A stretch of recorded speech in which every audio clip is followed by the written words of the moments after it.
Okay friends, welcome again. आज की judgement में हम कवर करेंगे review of the CAT order. यानी कि अगर हम कैट सेंट्रल एडमिनिस्ट्रेटिव ट्रिब्यूनल जो सेंट्रल गवर्नमेंट एम्प्लॉयज़ के सर्विस मैटर्स देखती है, अगर हमें उसकी जजमेंट का रिव्यू करना है सो वो किन प्रिंसिपल्स पे रिव्यू फॉलो होता है। सो आज एक मोस्ट सेलिब्रेटेड जजमेंट है वेस्ट बंगाल की, जहाँ पे जो प्रिंसिपल्स हैं डिस्कस हुए थे। And time and again West Bengal versus Kamal Sen Gupta, इन्हीं की जजमेंट्स को होती है। सो उन्होंने प्रिंसिपल्स इसमें नोटिफाई किए हैं कि जिस बेसिस पे रिव्यू होगा ऑर्डर का। फर्स्ट ऑफ ऑल, जो पावर है ट्रिब्यूनल्स की to review the order under 22(3)(f) of the act in analogous to the power of civil court under 114 read with order 47 rule 1. So it has the powers of civil court.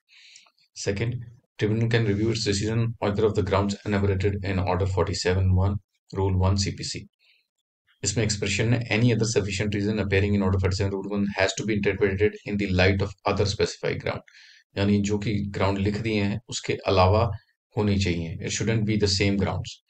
उसके बाद the error which is not self-evident, which cannot be discovered in a long process of reasoning, cannot be treated as an error apparent on the face of the record. हम 22(3)(f) की applications में जो error है, it cannot be adjudication of an issue, यानी कि merit पे case की सुनवाई नहीं होती। It is just the error that is apparent on the face of the record. उसके बाद ये जो रिव्यू पिटिशंस हैं वो एक गलत ऑर्डर को सही करने का तरीका नहीं है, because this is not an appeal. अक्सर लोग कंफ्यूज हो जाते हैं कि रिव्यू उनको अपील का राइट दे देता है, तो उसे ये सोचना और मानना बिल्कुल गलत है। Review is not your appeal.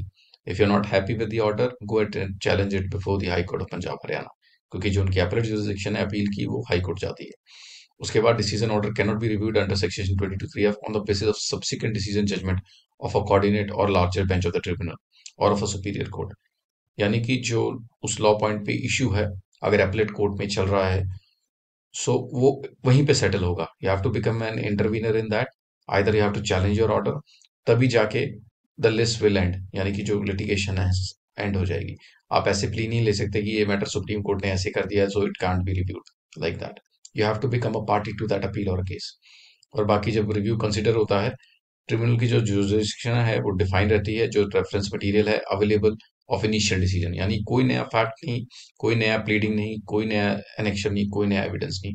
सो ये वो review, it is not like कि आप कुछ नया आप इसमें ला सकते हैं। So everything will be decided at the initial, जो भी इनिशियल टाइम पे आपके पास रिकवरी थे।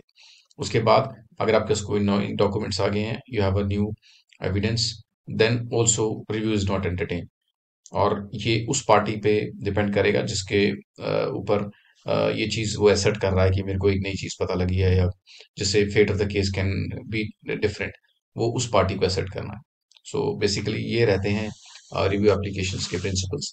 अगर आप लोगों का कोई सर्विस मैटर है कैट ट्रिब्यूनल में, so you must be aware of it. And hope ये वीडियो आपको क्लैरिटी दे इस टॉपिक पे। मैं ऐसी वीडियोस लाता हूँ, तो मेरे चैनल को लाइक सब्सक्राइब जरूर कीजिएगा। Thanks for watching.